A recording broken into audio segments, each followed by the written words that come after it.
Look, the internet, it's basically magic, isn't it? You click a button and boom, cat videos, or news. Or that weirdly specific forum about competitive cheese rolling, it's everywhere. We use it for everything: work, play, arguing with strangers about whether a hot dog is a sandwich. It's become as essential as, well, oxygen. You wouldn't want someone else controlling your oxygen supply, would you? That seems like a bad deal. While we're all blissfully scrolling, liking and memeing, a tiny handful of companies, mostly from one particular part of the world, are running the show. Think of it like a giant global party, but the DJ, the bouncers, and the people who own the building are all from the same neighborhood. And that neighborhood is predominantly in the West. Specifically, the good old US of A. These tech giants, your Googles, your Facebooks, your Amazons, they're not just providing services. They are building the roads, the pipes, the very infrastructure of our digital lives. They own the cables under the sea. They own the massive server farms that hum with all our precious data. They write the code that decides what you see, and sometimes what you don't. It's an incredible amount of power, concentrated in very few, very Western hands. So, while we enjoy the endless stream of content and convenience, it's worth asking, who's really in charge here? Who are the puppet masters of the internet? You know their names. Google, which knows what you're thinking. Meta, which knows your aunt's political views. Amazon, which knows you need more novelty socks. Microsoft, which is everywhere. These are digital empires. We live in their castles, paying rent with our data. Most of these empires fly the American flag. The internet was largely a US project. DARPA, ARPANET, Al Gore, the origin story. US companies got a massive head start. They laid the cables, built the platforms billions use daily. Think about your operating systems. Think about the search engines. Think about the social media that connects us all. Silicon Valley's fingerprints are all over them. And it's not just the companies. Governments, especially the US, have significant influence. We've all heard about the NSA, and the laws that compel these companies to hand over data. Relying on US companies for digital infrastructure can feel like letting a fox guard your henhouse. It makes many global leaders understandably twitchy. The core infrastructure, platforms, and data gateways are controlled by entities based in one nation. So, what's the big deal if a few Western companies run the internet? Well, let's talk about data. Your data. Everyone's data.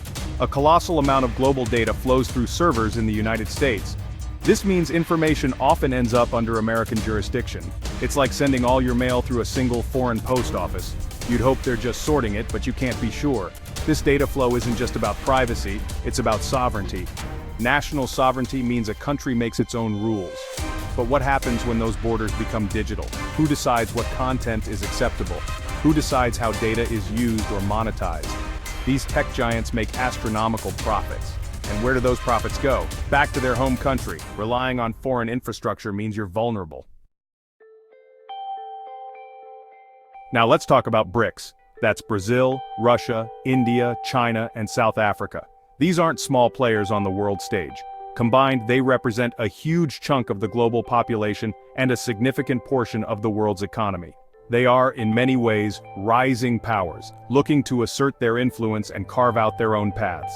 They have booming populations, growing middle classes, and an increasing reliance on digital technologies, just like everyone else. However, despite their collective economic muscle and growing global stature, these nations find themselves in the same digital boat as many others, heavily reliant on Western tech infrastructure. Their citizens use Google, their businesses run on Microsoft, their social interactions happen on Meta's platforms. This creates a dependency that can feel increasingly uncomfortable, especially when their geopolitical interests don't perfectly align with those of the West.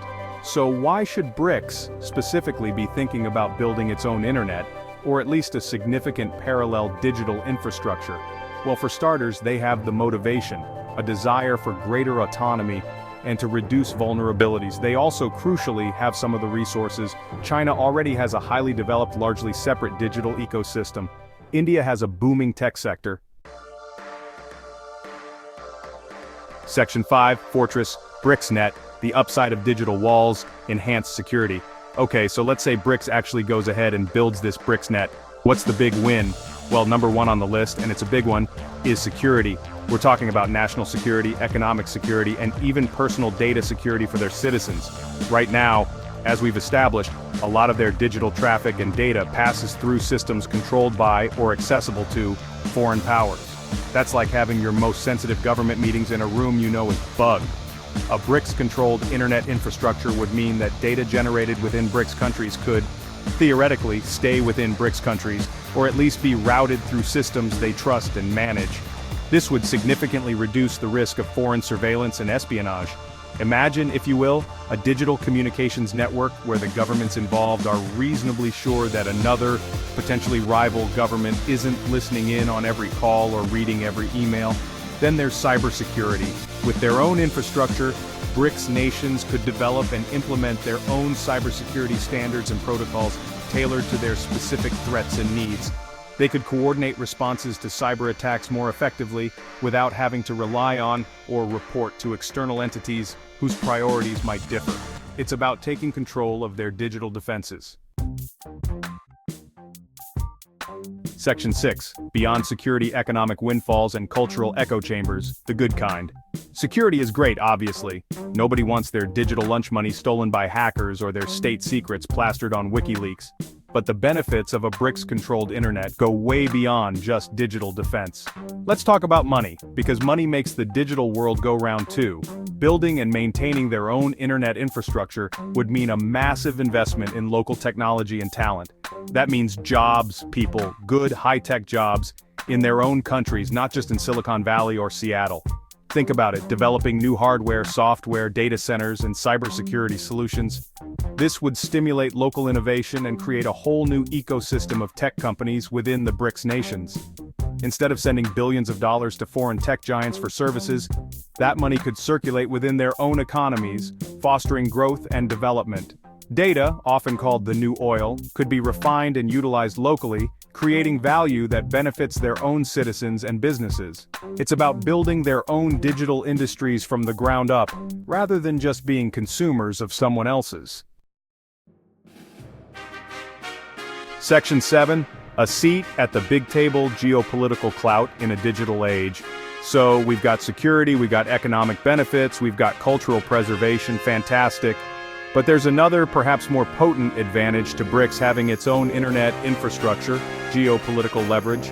Yes, good old-fashioned power on the world stage. In the 21st century, control over digital infrastructure is increasingly translating into real-world influence. If you control the pipes, you have a say in what flows through them, and that's a powerful position to be in. By reducing their dependence on Western-controlled internet infrastructure, BRICS nations would gain greater autonomy in their foreign policy decisions. They would be less susceptible to digital pressure or coercion from other global powers. Imagine trying to negotiate a trade deal when the other side can subtly threaten to disrupt your country's internet access if you don't play ball. Having their own robust digital backbone gives them more freedom to act in their own national interests without that digital sword of Damocles hanging over their heads. Furthermore, a BRICS internet could allow these nations to set their own digital standards and norms, potentially creating a counterweight to the Western-dominated model. They could champion principles like digital sovereignty and data localization on the global stage, influencing how the internet evolves worldwide. Section 8. Building a new internet, not exactly a weekend DIY project. Now, all this talk of a new BRICS internet with enhanced security, economic benefits, and geopolitical clout sounds pretty good, doesn't it? Almost too good. And as we know, when something sounds too good to be true, it often involves a truly staggering amount of work and a price tag that could make a billionaire weep. Building a parallel internet infrastructure is not, and I cannot stress this enough, a simple task. It's not like assembling IKEA furniture, though arguably it might involve less existential dread for some people. First off, the cost. We are talking about colossal sums of money. Laying new fiber optic cables, building massive data centers, developing secure software, training a skilled workforce. It all adds up. This would require a sustained, long-term financial commitment from all BRICS member states. And let's be honest, these countries have other things to spend money on too, like, schools, hospitals, and roads that aren't made of bits and bytes. So finding the budget and justifying it will be a monumental challenge in itself. Then there's the technical expertise. While BRICS nations, particularly China and India, have significant tech capabilities, creating an entirely new, secure, and efficient internet backbone from scratch is an unprecedented undertaking. Section 9. The road ahead. Overcoming hurdles and a call to click go. So yes, building a BRICS internet is a Herculean task. It's expensive, it's technically daunting, and it's politically complicated. It makes trying to understand cricket look easy. But here's the thing, difficult doesn't mean impossible. And the reasons for doing it, security, economic independence, cultural sovereignty, geopolitical leverage, are pretty compelling. So, how could BRICS even begin to tackle this digital Everest? Well, it probably starts not with one giant leap, but with many coordinated steps. Baby steps, if you will, for a giant digital baby. One approach is pooling resources. Instead of each country trying to go it alone, they could create joint investment funds and research initiatives. Share the costs, share the brainpower. They could also adopt a phased approach.